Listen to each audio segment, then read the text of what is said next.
Então recebam com muitas palmas o primeiro palestrante dessa manhã, Alexandre Melhoranza, diretamente de Montpellier, na França. Sensacional, exato, temos um ouvinte raiz aí. Gente, é a segunda vez que eu encontro o Milho, vocês têm noção disso? Uma no Brasil e outra em Londres. E esse ano, 2024 é o ano da nossa relação. Olha, que é o melhor ano da tua vida, inclusive, né? A gente sabe que não, mas vamos fingir que sim, tá? Isso é internet, galera, olha só que loucura. É a segunda vez que eu encontro o Milho e a gente faz conteúdo desde 2013, aproximadamente. São 11 anos. 11 anos, e parece que a gente... É igual, sabe o que vocês têm com a gente? Parece que a gente se conhece, então. É o que eu tenho com o Milho, parece que eu conheço o Milho, mas eu, na verdade, estou... Agora estou sentindo a loção pós-barba dele, entendeu? É a primeira vez. Francês. É forte. Deus abençoe. Amém. It's sensational. E é seu esse celular aqui, Bibo? É até um negócio... Aê! Mas é claro, eu e o André e o Vitor trouxemos livros ali também. Não vem com essa de querer converter, porque no Brasil... Está em libras, irmão. Ajuda nós, a gente precisa comprar Lego para levar para as crianças. Muito bom dia, pessoal. É realmente um privilégio, é uma alegria estar com vocês aqui. Agradecemos de novo cada um que se disponibilizou a vir, fez grandes esforços. É até emocionante, de verdade, participar aqui desse momento com vocês. E falando um pouquinho dessa relação nossa, assim, é a segunda vez que eu vejo todos eles, exceto o Alex e o Rain, que é a primeira vez, a gente se conheceu aqui. Só que a gente se encontra pessoalmente, e o nosso encontro é bem assim: e aí, beleza? Beleza. Porque a gente já se fala, a gente já se conhece, é realmente muito engraçado. Bom, para não perder tanto tempo aqui, que senão o Bibo vai me dar uma bronca, mas o Álvaro já me liberou. A primeira palestra, então, a gente vai falar sobre o Antigo Testamento e a consciência de Deus no Antigo Testamento. E falando então de Antigo Testamento, gente, eu vou pedir desculpas porque a velhice chegou e é a primeiríssima vez que eu tenho que usar óculos para ler. Ou eu enxergo o que eu estou lendo, ou eu enxergo vocês. Então eu vou ficar assim toda hora, tá ok? Então nós temos muitas e muitas maneiras de ler o Antigo Testamento, né? Por exemplo, nós podemos ler o Antigo Testamento a partir das promessas que Deus fez. Essa é uma leitura possível. Nós temos também a possibilidade de ler o Antigo Testamento a partir da aliança que Deus estabeleceu com seu povo. Uma outra leitura. Nós temos também a leitura do Antigo Testamento a partir da história do povo hebreu. É uma outra leitura, um outro viés. Só que, antes mesmo do texto bíblico citar alguma promessa de Deus, muito antes do texto bíblico mencionar a aliança, e até antes mesmo do texto bíblico falar sobre o nascimento do povo hebreu, o texto bíblico, ele fala do quê? Da presença constante de Deus na criação. Então o texto bíblico, na verdade, ele não vai ter a mínima pretensão de provar a existência de Deus. Por quê? Porque a existência de Deus e a sua presença no meio da criação já é tão evidente que ela não precisa ser provada. Então a Bíblia não foi escrita para provar que Deus existe. A Bíblia foi escrita para dizer que Deus está presente. Só que a grande questão que a gente tem que fazer para a gente é o seguinte: será que a criação ela está consciente da presença do Criador no meio dela? Muitos de nós provavelmente já ouvimos aquela expressão, a revelação progressiva de Deus na história. Sim, Deus se manifestou pouco a pouco. Só que também é necessário falarmos sobre o entendimento progressivo que o ser humano teve de Deus ao longo da história. Como o homem, como o ser humano, compreendeu a presença de Deus na história. além de Deus ter se revelado pouco a pouco. Temos que pensar sobre isso também. O quanto e como a Bíblia fala sobre a percepção que o ser humano tem de Deus. Porque Deus está presente. Quer queiramos, quer não, quer neguemos, quer não, Deus está presente. A grande questão é, nós estamos conscientes, nós temos a percepção de que Deus está presente na criação? E por que foi necessário? Foi uma questão de necessidade. Foi necessário que o ser humano negasse a sua presença no mundo. Por que isso foi necessário? Então, nessa palestra, eu gostaria de propor uma leitura do Antigo Testamento baseada na consciência que os seres humanos têm da presença de Deus no mundo. Por que isso é importante? Como e por que os seres humanos perderam a capacidade de se dar conta de que Deus está presente na criação entre nós. E para entendermos então todas essas dinâmicas, essa apresentação ela vai ser dividida em alguns blocos, né? Então, num primeiro momento, eu vou apresentar para vocês um tipo de dicionário com algumas poucas palavras que surgem bastante ao longo do texto bíblico. Em seguida, depois dessa apresentação de alguns termos teológicos no Antigo Testamento, nós vamos ver alguns conceitos bíblicos, né, que também são importantes, para depois desse mini dicionário, nós vamos ver um pouco rapidamente, é tudo muito rápido, mas qual era o padrão do pensamento hebraico, né? Qual era a visão de mundo, qual era a ética, como eles escreveram a Bíblia. Por que é importante isso? Porque os autores bíblicos, eles não viveram no século 21 como nós. Eles tinham outra visão do mundo, eles tinham outra ética, eles tinham outra moralidade, outra concepção de justiça. Bom, vamos ver tudo isso com mais detalhes. Depois dessa apresentação do pensamento hebraico, aí sim a gente vai estudar alguns textos do Antigo Testamento para ver como a espiritualidade que o Antigo Testamento apresenta se encaixa na vida cotidiana do povo. Porque no Antigo Testamento não existe essa questão, ou não deveria existir essa questão de um momento de culto, porque toda a vida é um culto, né? Então o Antigo Testamento, ele vai tratar de uma espiritualidade concreta e possível a todo mundo. A espiritualidade do Antigo Testamento, ela é concreta, ela é factível e possível a todo mundo. E depois nós vamos estudar alguns textos de Gênesis para ver como e por que o ser humano perdeu a consciência da presença de Deus no mundo. E finalmente, para encerrar essa palestra, nós vamos ver qual foi o alerta que os profetas fizeram quanto à presença de Deus no mundo. Só que atenção, hein? O enfoque aqui, ele vai ser diferente do que o André Heinck vai nos mostrar logo em seguida dessa palestra. E aí ele vai tratar um pouco mais em profundidade, ok? Eu disse que eu ia te comprometer, agora você vai ter que cumprir o que eu prometi.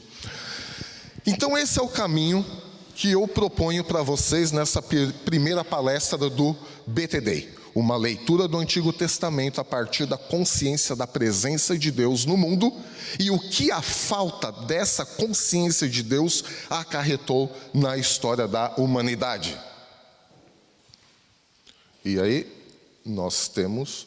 Poxa, funcionou agora há pouco. Mas tá bom. Ok.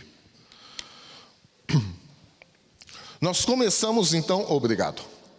A gente começa com o termo amor, que está lá em Levítico 19, 18. Alguns textos eu vou ler, outros não, porque senão vai ficar muito longo. Mas esse, como é o primeiro, a gente vai ler Levítico 19, 18. Não se vingue nem guarde rancor contra alguém do seu povo, mas ame seu próximo como a você mesmo, eu sou o Senhor. E amor, aqui o que é? Qual é o contexto? No mundo onde a vingança era a única escolha possível, não se vingar de alguém que nos causou mal era um ato de amor pela vida do outro, mesmo que essas pessoas não fossem os melhores amigos do mundo e mesmo que não fossem tão íntimos. Então, amor não é um sentimento, amor é uma atitude de respeitar a humanidade do outro. Amor na Bíblia não é você chamar a pessoa para partilhar um churrasco na sua casa todo fim de semana. Não. Amor é uma atitude de respeitar a humanidade do outro. Quando a gente se vinga, a gente não respeita a humanidade do outro. E não se vingando, mesmo que não fossem o best friends forever, essas pessoas, ela já estava respeitando a humanidade, não se vingando, e isso é amor. Então amar é saber, amar no sentido bíblico, é saber como lidar com as falhas do próximo e não necessariamente sentir algo por ele. Por isso, na Bíblia, é possível amar todas as pessoas, no sentido que não no sentido que entendemos hoje, ter afinidade e gostar de todo mundo. Isso não é possível, gostar de todo mundo. Não é possível ter afinidade com todo mundo. Mas é possível fazer ações concretas em favor de todo mundo. Isso é possível, né? Quando o nosso inimigo tem sede, o que a gente faz? Jesus fala para acalentá-lo, se tornar um grande amigo dele e tudo mais? Não. Dê um copo de água. Em Provérbios, em Romanos 12, se o seu inimigo tem sede, seu inimigo tem fome, dê a ele de comer, dê a ele de beber. Isso é possível. Talvez se tornar grandes amigos não é possível, mas fazer uma ação em favor do próximo é possível, e isso é amor bíblico. Ou seja, amar, biblicamente falando, é possível. Não no nosso pensamento, mas biblicamente sim. Trata-se apenas de respeitar a humanidade dessa pessoa como alguém que também foi criado por Deus, como nós. E aí nós temos a paz. Aí se vocês puderem me ajudar então, mudando o slide, eu agradeceria. Paz, nós temos o texto de número 6, 24 a 26, né? A famosa bênção araônica. Número 6, 24. O Senhor te abençoe e te guarde, o Senhor faça resplandecer o seu rosto sobre ti, lhe conceda graça, o Senhor volte o seu rosto para você e lhe dê a paz.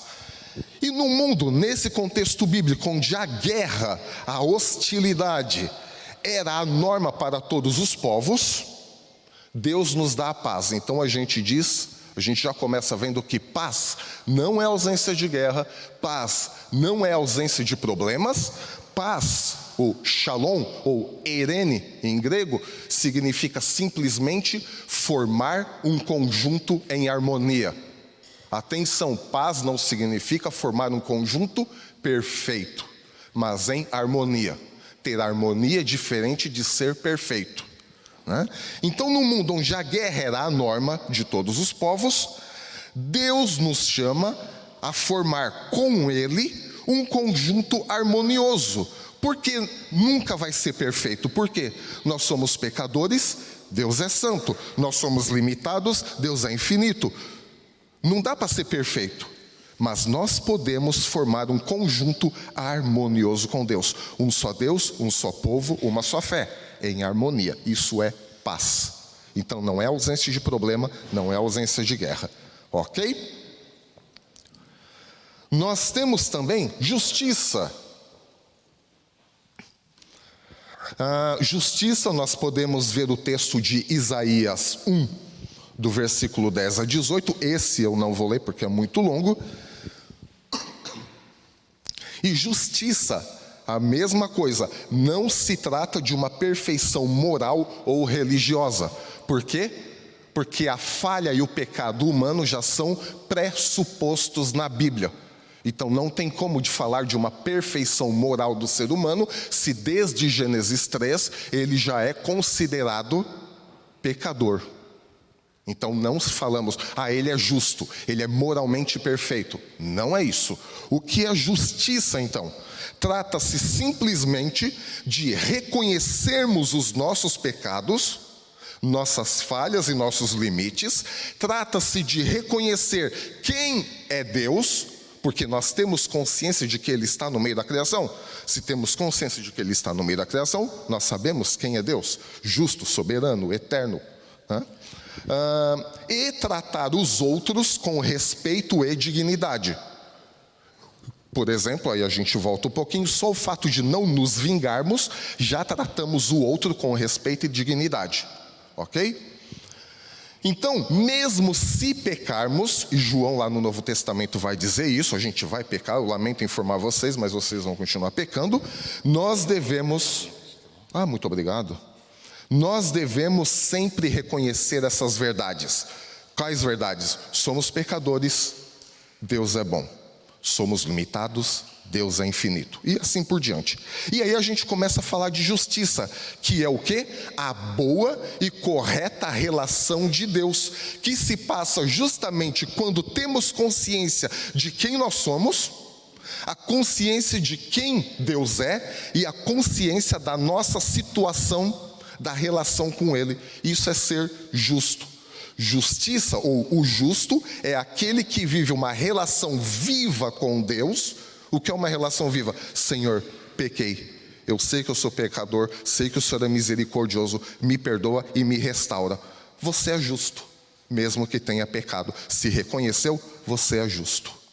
Não é um status jurídico, um selo. Você é justo e beleza. Não, é uma relação e não é um status jurídico. Quem segue esses preceitos é justo de acordo com o Antigo Testamento. Aí a gente passa para a verdade. E aí, para entendermos o que é a verdade, nós temos que entender que tudo, absolutamente tudo no mundo não dura para sempre. Tudo é efêmero e tudo é passageiro. Tudo vai morrer, tudo vai desaparecer. Nossa saúde, nosso emprego, nosso dinheiro, nossa vida, nossas certezas, nada disso é eterno, né? E só que existem coisas que estão firmemente estabelecidas e eternamente estabelecidas. A soberania de Deus nunca vai mudar.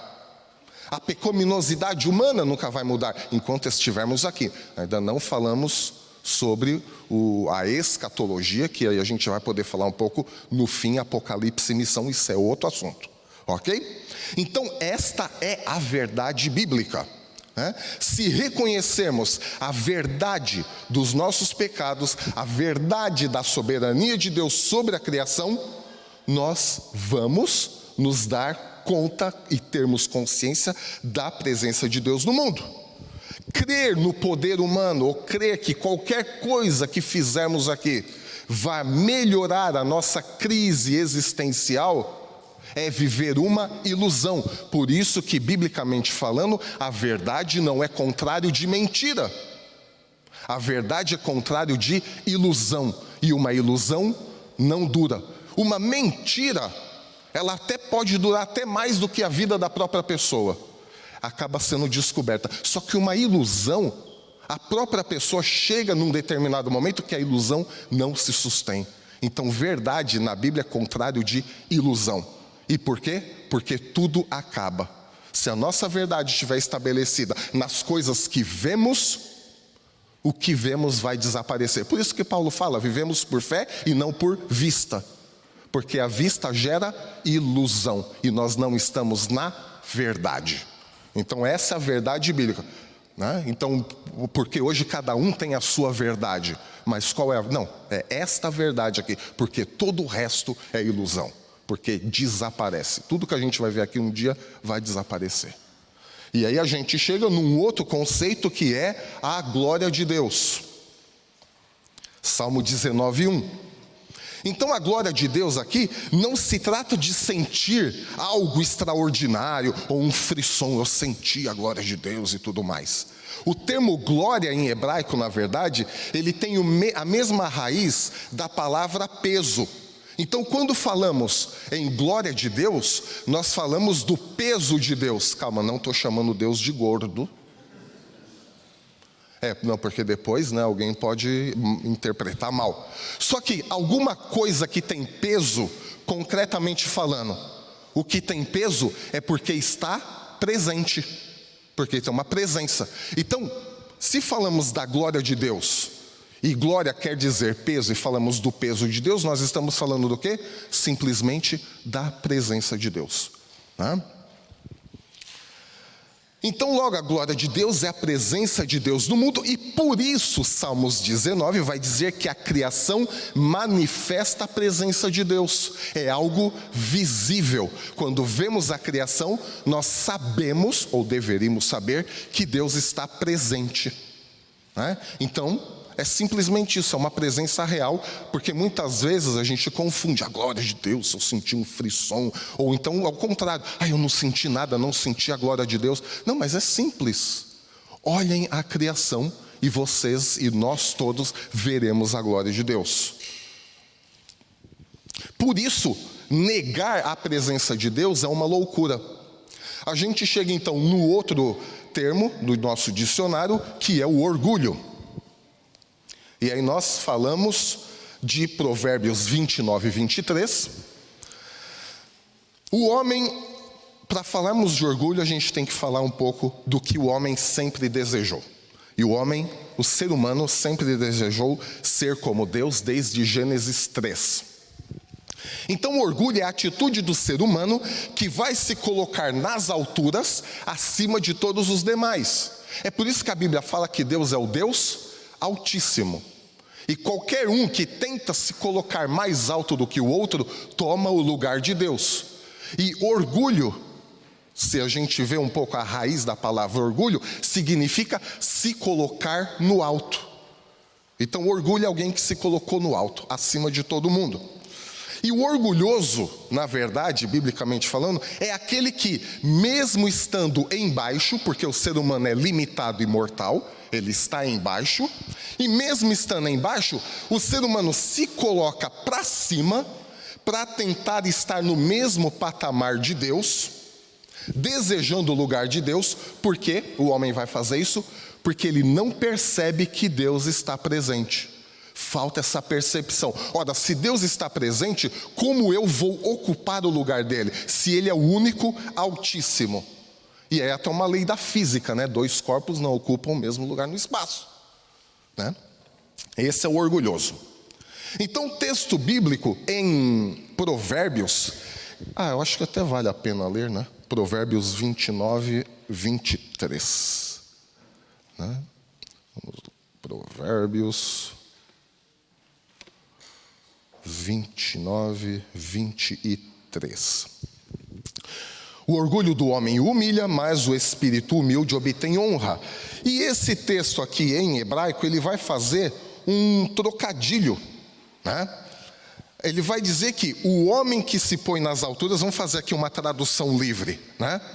O homem que se põe nas alturas, em algum momento ele vai cair, porque humilhar, ou humildade, eu ia falar humilhação, humildade é se colocar embaixo, a gente vai ver daqui a pouco. Então o homem que se põe nas alturas, em algum momento ele vai cair. E a queda é provocada por ele mesmo, não tem nenhum fator externo. Não é Deus que vai lá e chuta o homem das alturas. É o homem mesmo, quando ele se coloca nas alturas, em algum momento ele cai. Por quê? Porque se considerar como Deus não é uma verdade. Por que não é uma verdade? Porque é uma ilusão acharmos que podemos ocupar o lugar de Deus. E como é uma ilusão não dura. E quando ela não dura, o homem cai. Por isso que depois a Bíblia também vai falar que o orgulho precede a queda. Quem se põe no alto, fatalmente em algum momento ou outro vai cair, porque a ilusão de estar no alto não se sustenta.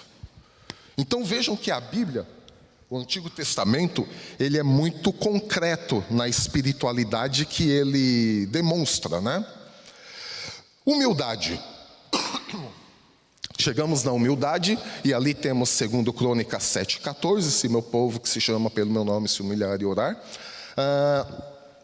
E na humildade nós podemos dizer o seguinte: como a atitude natural do ser humano desde Gênesis 3 é sempre se colocar no alto, ou seja, sempre ter uma atitude de orgulho, essa atitude natural do homem, ok?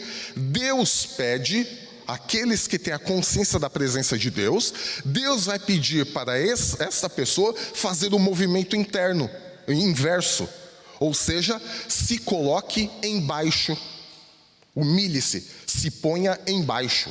Só que humildade também, ela tem um outro significado. Vem da mesma raiz de afligir a alma. Aquele que se humilha é aquele que aflige a sua alma. E por que se humilhar significa afligir a alma? Porque o homem sempre quis ser Deus. Só que quando ele se dá conta de que ele não é Deus, de que ele não pode ser imortal, infinito e soberano, ele sofre. Por isso que o ser humano sofre com frustração, por exemplo, entre outras coisas. Porque ele chega na percepção e na verdade que, meu Deus, eu achei que eu era todo poderoso, eu achei que eu podia controlar tudo e não posso. O mundo cai. E quando nós temos que reconhecer que somos limitados, quando temos que reconhecer que somos pecadores, isso nos faz sofrer. E se humilhar é fazer sofrer a nossa alma. Nós dizemos a nós mesmos, eu não sou Deus, só há um Deus e eu não sou Ele. Eu não posso controlar tudo, eu não posso ter tudo, eu não sou todo-poderoso, e isso nos faz sofrer, e nós afligimos a nossa alma. É o que Deus nos pede. Isso é uma luta, lutar contra nós mesmos. Por isso que Paulo falou, miserável homem que sou. É uma luta, esse é o combate do cristão. Esse é o bom combate. Às vezes a gente associa isso com evangelizar. Mas isso tem muito mais a ver com a nossa atitude interna, o nosso combate. Eu me humilhei o suficiente para que eu reconheça que Deus está presente? Então, humilde é aquele que sabe que não está no alto, como Deus, e o humilde é aquele que deseja permanecer embaixo, por ter consciência de quem Ele é e por ter consciência de quem Deus é. Humildade, então, é a luta contra nós mesmos, a partir da consciência que temos da presença de Deus no meio de nós. E, finalmente, nós podemos passar para a parte do pensamento hebraico. Como não tem tudo aqui, está faltando uma pancada de coisa. Os meus companheiros de BTcast, eles vão falar, Milho, faltou isso, faltou isso, faltou aquilo. Mas, brevemente, nós podemos dizer que o povo hebreu, eles tinham, em termos de visão da realidade, a concepção de história e de narrativa para eles. O pensamento hebraico está profundamente enraizado numa narrativa histórica e nessa experiência concreta do povo de Israel. Quem poderia falar bem mais sobre isso e daria toda uma palestra? Nosso amigo André Heinck. As histórias e os eventos bíblicos, como o Êxodo, o exílio babilônico e tantos outros, são fundamentais para a compreensão da realidade. Essa concepção de história do povo. Não tem tanto a ver, foi um fato verdadeiro. Atenção, hein? É até perigoso falar um pouco sobre isso, mas o povo hebreu não estava tanto preocupado com a factualidade das coisas. Mas como eles compreenderam a ação de Deus no meio deles, isso gerou uma história, isso gerou uma narrativa, isso gerou a Bíblia, que é a palavra de Deus para nós hoje. Em relação à religião, teologia, a visão hebraica do cosmos, do universo, ela é teocêntrica. Deus criou tudo e ponto. Não existe outra coisa. E ela é centrada numa relação do Criador com as criaturas. A realidade que nós vivemos, isso falando do povo hebreu, ok? A realidade, ela é compreendida pela revelação divina, como encontrada nos textos sagrados, especialmente na lei, na Torá. Essa é a concepção de realidade, e isso aí a gente volta até na concepção do que é a verdade. E no mundo prático e ético, o pensamento hebraico vai enfatizar sempre a aplicação prática dos ensinamentos na vida diária. Então não vai ter muito espaço para o que é a verdade, o que é a moralidade em termos de concepção grega que nós temos, a filosofia. Então para eles é muito simples. A verdade é tudo que resiste ao tempo. porque o resto é ilusão. O que não resiste não é verdade. Por exemplo, ok? É muito concreto. Então, tudo que eles pensam tem que ser aplicado na vida. Não adianta falar sobre o amor. Se você se vingou de alguém, mesmo que você tenha escrito um poema maravilhoso de amor, você não amou porque você se vingou. Ok? Então é muito prático. E tudo é focado na relação de uns com os outros. Por isso os profetas vão bater muito na questão da justiça social. Não há relação com Deus se nós não nos ajudamos uns aos outros. Se não tem ajuda mútua, se não tem amor, ação concreta uns para com os outros, não existe relação com Deus. É tão prático quanto isso. Ok? E aí passamos para o slide seguinte, que é a natureza do conhecimento, a fonte do conhecimento para o pensamento hebraico, vem da revelação divina. Deus revelou tudo e é isso que basta, não tem espaço muito para ficar pensando e raciocinando. O nosso conhecimento vem do que Deus revelou. Então, a verdade é algo que Deus comunica ao povo através das Escrituras, e a sabedoria, que é viver de forma prática, a verdade, ela é vista como um dom divino, muito mais do que o esforço humano. Então essa é uma grande diferença também. A sabedoria é um dom de Deus, porque a filosofia grega depois vai ser uma grande parte do esforço humano de ir raciocinando. Claro que depois viram outras escolas filosóficas, mas não entraremos lá porque não é esse o objetivo. O conhecimento prático que nós temos, do povo hebraico, é muito prático e relacional. Não é racional, mas relacional. Ele é focado em viver de acordo com a vontade de Deus. A vontade de Deus é que eu reconheça que eu sou pecador. A vontade de Deus é que eu reconheça que Ele é soberano. A vontade de Deus é que eu peça perdão pelos meus pecados. A vontade de Deus é que eu não me vingue do amiguinho. Prático. Não tem muito espaço para uma espiritualidade mirabolante. Ok? A sabedoria ela é aplicada na vida diária e nas relações comunitárias e não apenas contemplada num sentido abstrato. Não existe isso de vir assim e ficar só olhando. Nós precisamos viver. A espiritualidade bíblica ela é vivida e experimentada e observada.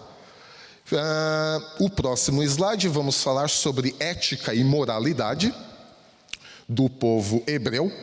Em termos de obediência, o pensamento hebraico, a ética da vida, ela vai estar profundamente ligado à obediência à palavra de Deus. A moralidade, a forma como a gente vive, é uma simples, entre aspas, uma simples questão de cumprir os mandamentos divinos e viver de acordo com os princípios revelados por Deus. Se a gente peca, não tem problema. Deus estabeleceu um padrão para voltarmos. O que não pode é permanecer em pecado na presença de Deus. O problema não é tanto pecar. Claro, pecar é um problema, não me entendam mal. Mas o problema é permanecer em pecado na presença de Deus. E isso sim. Poderíamos aqui até falar sobre o papel dos sacrifícios, mas aí brigariam comigo porque daria pelo menos 2 horas de palestra. Em termos de justiça e comunidade, a ética hebraica ela tem um forte senso comunitário e social. Não tem como desvincular relação com Deus da relação com o próximo. Isso não existe. Ser crente sozinho não existe. Deus chamou um povo, Deus não chamou indivíduos. Deus chamou indivíduos, mas Deus sempre salva o povo. É o indivíduo que tem que ter consciência que faz parte do povo, ok? Então, é nessa relação comunitária, a justiça, a misericórdia e o cuidado com os vulneráveis vai ser amplamente enfatizado.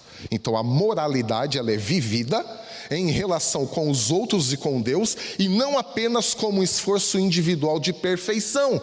A questão não é ser perfeito, ou se não, Falando de outro modo, a perfeição bíblica, sede perfeitos como é perfeito o vosso Pai Celeste, nós estamos conscientes de que precisamos pedir perdão, estamos conscientes de que Deus Ele é soberano, infinito, está no meio de nós.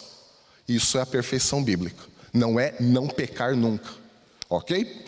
E aí a gente fala então sobre uma outra concepção, que é o templo de Deus. O templo de Deus, embora fosse um prédio, uma estrutura visível e palpável, ela, na verdade, desde o tabernáculo, ela representava a presença de Deus no meio do povo. Por isso que quando lemos lá Êxodo e Números, principalmente, o tabernáculo ficava no meio e as 12 tribos de Israel eram dispostas em cada um dos lados do tabernáculo. Isso representa o quê? As 12 tribos simbolizam o quê? A totalidade do povo.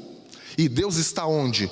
Está no exterior? Não, está no meio do povo. Então vejam que mesmo a disposição física da coisa, ela demonstra uma espiritualidade concreta. Deus está no meio do povo. E o templo de Deus continua na mesma pegada. É a representação de Deus no meio do povo. Por exemplo, segundo Crônicas 7, a glória de Deus enche o templo, ou o peso de Deus encheu o templo quando Salomão dedicou. Salmo 121, eleva os meus olhos para os montes, de onde me virá o socorro? Meu socorro vem do Senhor que fez os céus e a terra. Ora, por que o salmista fala, eleva os meus olhos para os montes, e ele diz, o meu socorro virá do Senhor? Porque Jerusalém ficava numa colina. E quando eles iam peregrinando para Jerusalém, você subia assim, e no alto, e mesmo o templo ficava num monte, você já podia avistar o templo. Ora, se eu avisto o templo, eu estou vendo Deus. Não é idolatria, mas é uma representação física. Por quê? Porque o povo hebreu era um povo concreto, não era como nós, um povo abstrato. A gente fala fé, amor, paz, a gente consegue imaginar. Eles não, eles precisavam de elementos físicos. Então, eleva os meus olhos para os montes, eu estou vendo o quê? Eu estou vendo o templo de Jerusalém. E aí eu tenho certeza de que o meu socorro vem do Senhor, porque o templo está ali. Claro que depois do exílio babilônico, teve um crash teológico, quando o templo foi destruído, mas Ezequiel faz o quê? Ele descreve a glória de Deus ficando no templo em ruínas. Não, a glória de Deus segue o povo onde o povo está.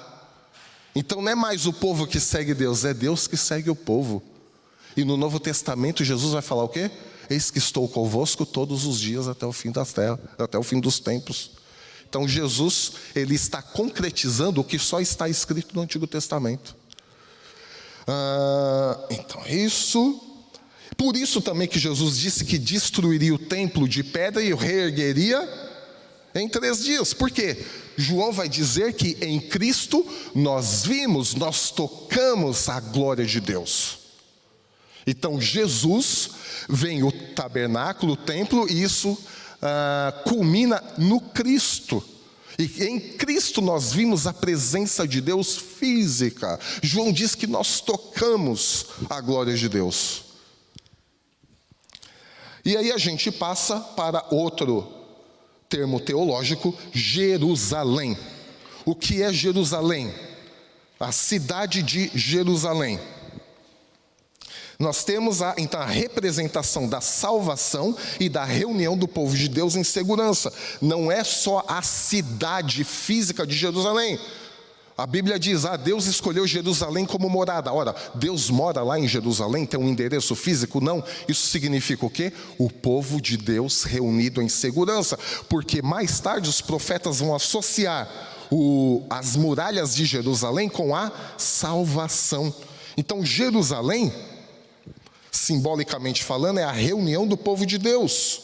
Por isso que em Apocalipse Jerusalém desce do céu. Então não é para interpretar literalmente. E aí nós temos que orar pela paz de Jerusalém. O que significa isso? Ora, se paz é um conjunto harmonioso, e nós devemos orar pela paz de Jerusalém, e Jerusalém é a reunião do povo de Deus, o que significa orar pela paz de Jerusalém? Só devemos orar pela paz da cidade de Jerusalém? Não.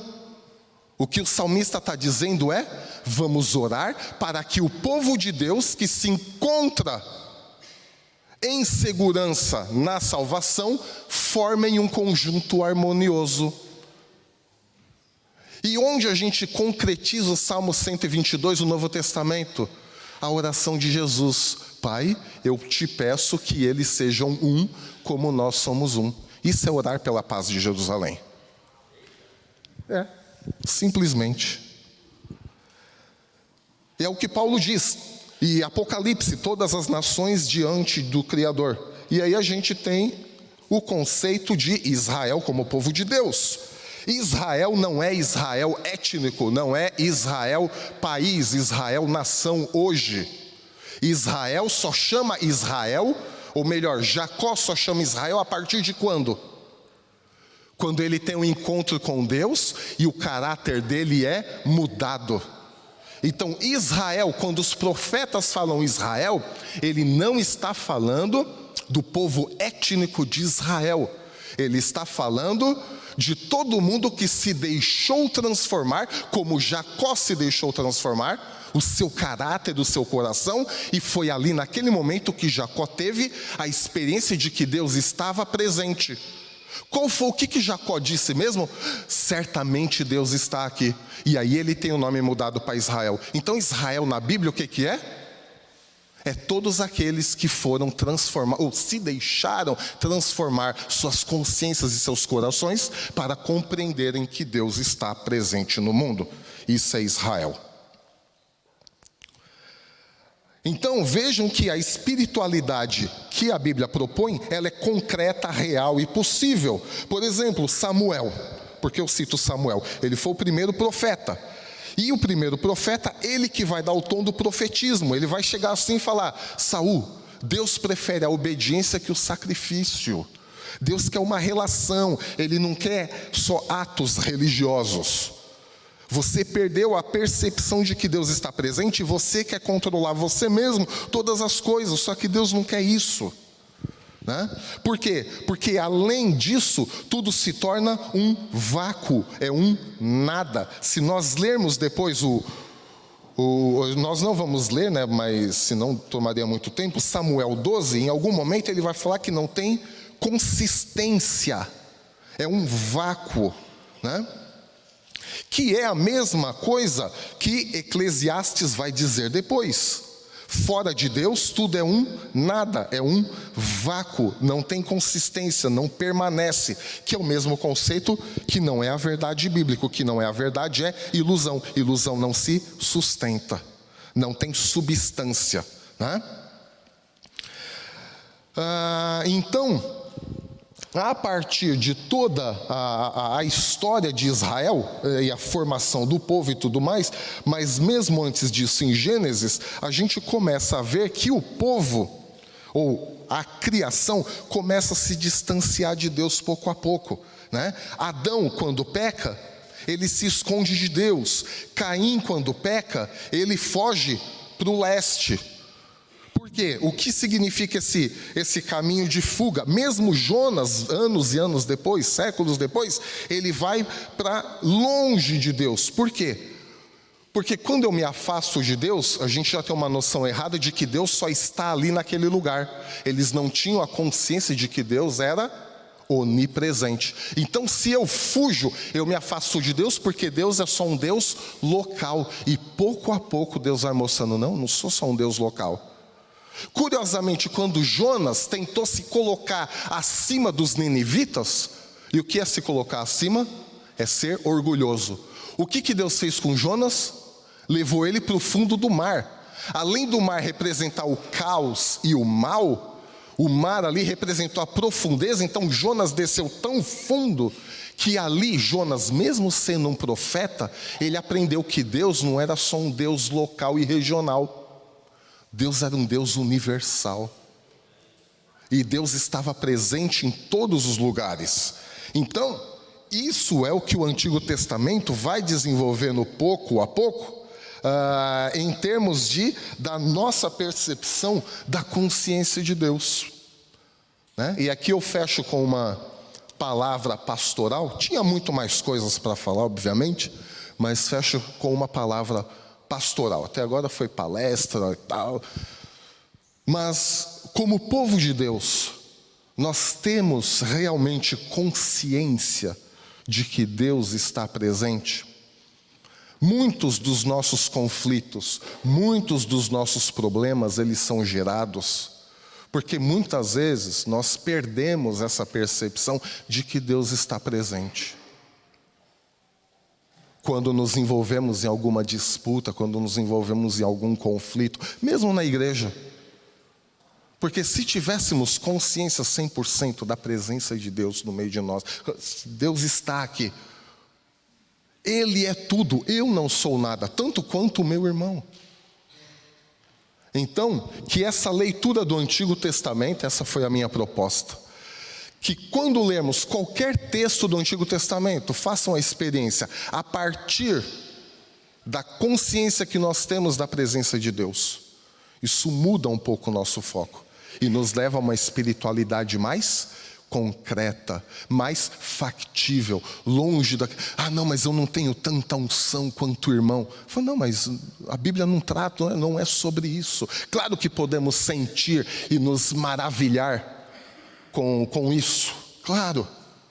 Mas a espiritualidade que a Bíblia propõe, ela é muito mais factível e ela está disponível a todos. Tenho consciência da presença de Deus?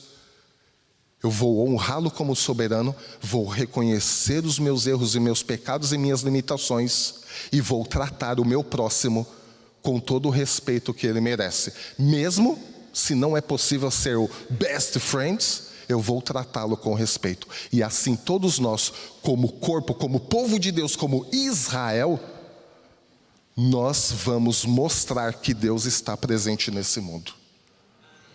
Que Deus nos abençoe e que isso seja realizado em nós, para a glória de Deus.